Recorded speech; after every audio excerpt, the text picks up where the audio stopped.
দর্শক এই যে দেখেন আমরা এখন আছি স্কুলের মাঠে আর এই জায়গায় স্টেজ সাজানো হচ্ছে, পর্দা লাগানো হচ্ছে, খুবই ভালো অবস্থা। আর সব লোকজনও চলে আসতেছে আস্তে ধীরে। আর ওই যে দেখেন দূরে দাঁড়ায় রয়েছে নায়ক সাহেবেরা, এক একজন এসে দাঁড়ায় রয়েছে, কাজ কামের বেলায় কিছু নেই। চলেন কথা বলে আসি। এই কিরে সকাল সকাল তো এসে দাঁড়ায় রয়েছিস, টাকা গুনতেছিস, নায়কের মতন দাঁড়ায় ফটো মারতেছিস, কি করতেছিস, কাজ কাম কিছু করেছিস? এই যে এই স্টেজ বানালাম একটু আগে, লোকজন আসছে সব একদম এক জায়গায় করলাম, সব কারা করেছে? এই যে চারিপাশে যে কাজ কাম আছে কারা করতেছে? আমরাই তো করতেছি সব। আপনারা করতেছেন, আপনাদের নায়ক সাজে দাঁড়াইছেন, সব তো করেছে যা কিছু জানবেন। কিটা আসল নায়ক কিটা নকল নায়ক কিছুই বোঝা যাচ্ছে না, খালি দাঁড়ায় দাঁড়ায় গপ্প আর আড্ডাবাজি।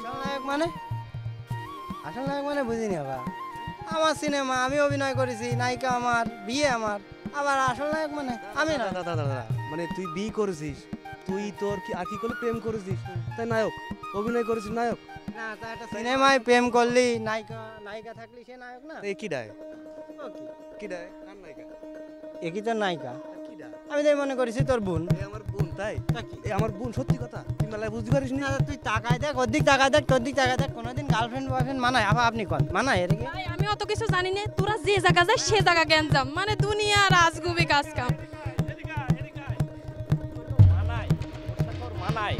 মানানোর প্রশ্ন যদি উঠতো, এই শালারা কোনোদিন বিপ এরা কোনোদিন নায়ক নায়িকা হইতে পারে? ভাই এটা একটা নায়কের চেহারা, এটা একটা নায়কের চেহারা। নায়ক মানায়, নায়ক চিনতে পারে এরকম নায়ক নেবে। নায়ক কিডা? ভাই শুনেন, আমরা এই জায়গায় রিপোর্ট করতে আপনাকে গ্যাঞ্জামের মধ্যে আমি পড়তে পারবো না ভাই। এই দর্শক, প্রিয় দর্শক, দেলুবি থেকে বিলু, দেলুবি লাইভ।